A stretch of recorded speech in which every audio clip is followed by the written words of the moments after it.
Hi, good afternoon, everybody. Welcome to the Total Health Collective. I'm your host, Nacho. And this week, I wanted to highlight a couple brothers who will have a very unique way of looking at our health. For more information on these guys and their work, check out the Bigelsenmethod.com. And that's Bigelsen, the Bigelsenmethod.com. So I sat down with the Bigelsen brothers this week, and we had a candid conversation about my health. It was remarkable to see the way how they can check my health based on a couple of drops of blood. So without further ado, here is my interview with the Bigelsen brothers. Good question, because Dad had a few people that taught him, and he didn't necessarily believe it for quite some time. It took him a while to really understand it, and he was pretty excited about the whole experience. The two people he learned from have both since passed away, and there is no one in the world that does this work this way besides us at the moment. Like it's an old German form of microscopy that's more or less been lost. And I hate to say bastardized, it seems like such a bad word, but was diluted, or it's been changed. When the work came to the U.S., it was taught incorrect. So there's people out there using the same type of microscope we have with vastly different interpretations. They're looking at the leaves on the tree.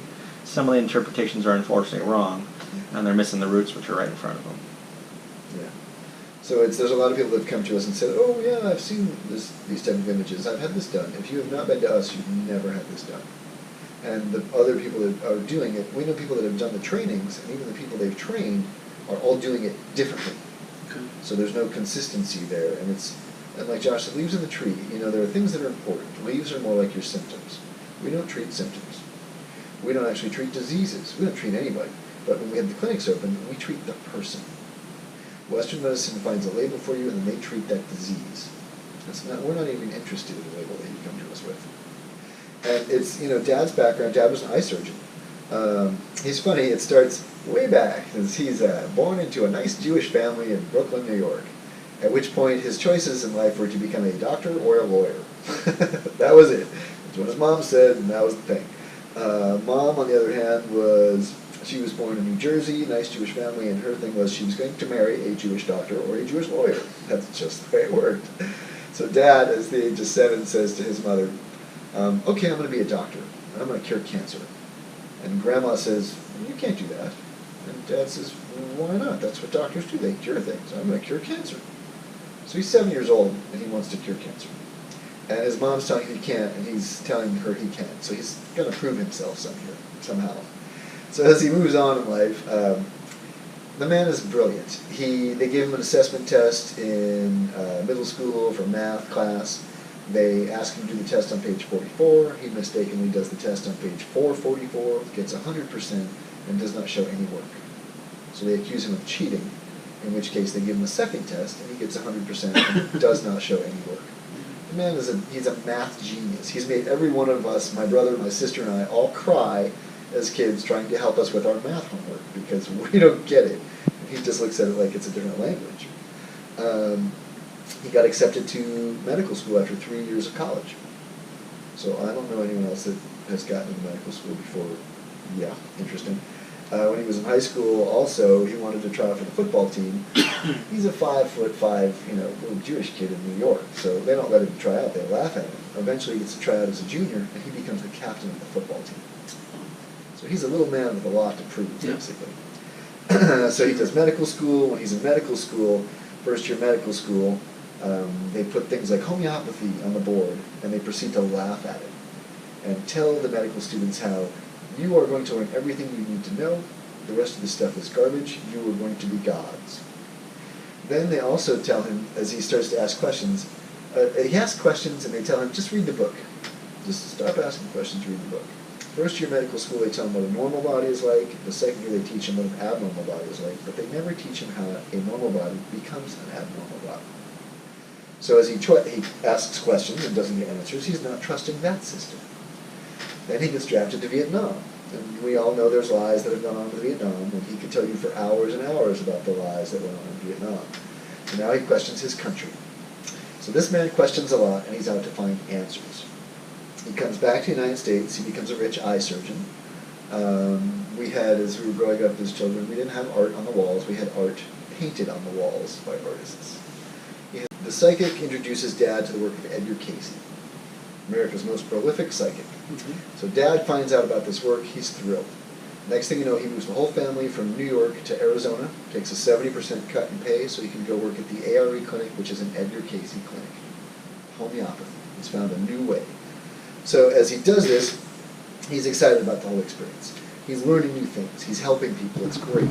The guys that he's working with, they all get together and they raise their fees by $5 and take that extra money and get together with a lobbyist.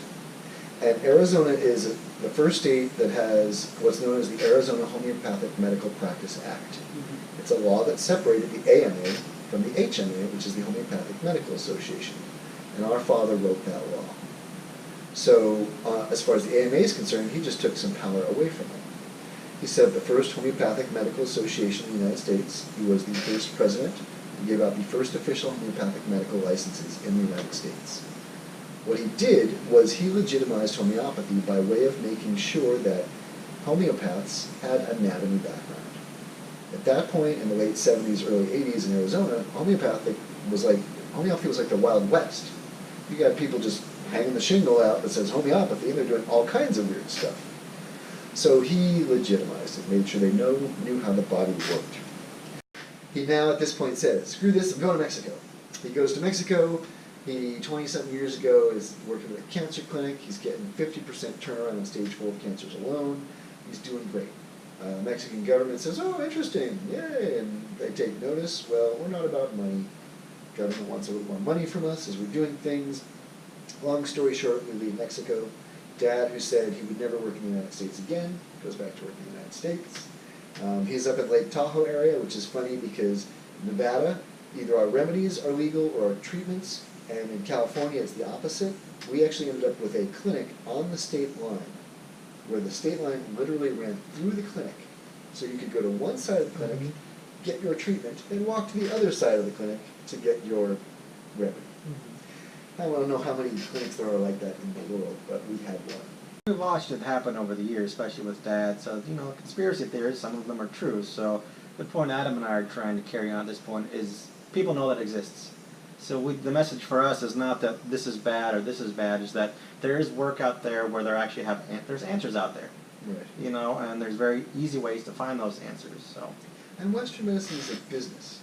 It was Carnegie and Rockefeller that did it, and before Carnegie and Rockefeller, all the medical schools in the United States were holistic. They were homeopathic in nature. What happened was they were trying to figure out where to put their money. And pharmaceuticals, interesting. And the thing is, Rockefeller died without ever having taken a pharmaceutical in his life. And he actually had a homeopathic physician that lived with him. He was a businessman.